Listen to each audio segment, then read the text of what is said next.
Absolutely. Well, you saw the welcome that the President, the King and the regional leader received. They were met with cries of murderers.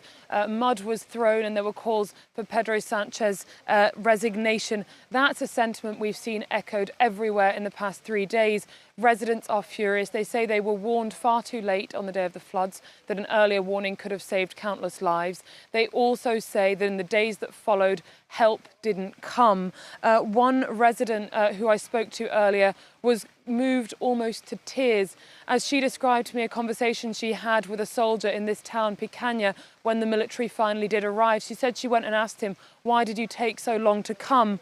And she said that his response was that they wanted to come, they were ready to come, they could have been here in hours, but that the order took days to come. And you can just imagine the outrage of all these residents who have felt left completely alone at times early on in this natural disaster as they waited for help, which they say in the end only really came from the tens of thousands of volunteers who came off their own bat in their free time with their own equipment.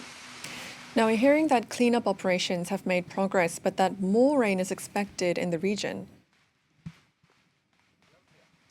I can confirm cleanup has progressed. As I say, those tens of thousands of volunteers have now handed over to professionals, more or less, to do the heavy lifting with heavy machinery. That's because restrictions were placed on movement between Valencia and its southern suburbs today to prevent those droves of volunteers from travelling south today.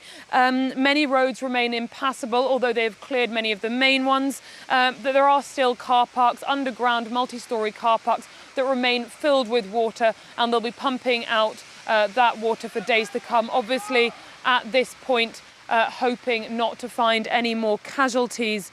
Residents, of course, have taken cover now because the rain has begun. So it's an extremely demoralising end to this Sunday, which is, of course, just at the very beginning of what will be, nevertheless, a much, much longer recovery.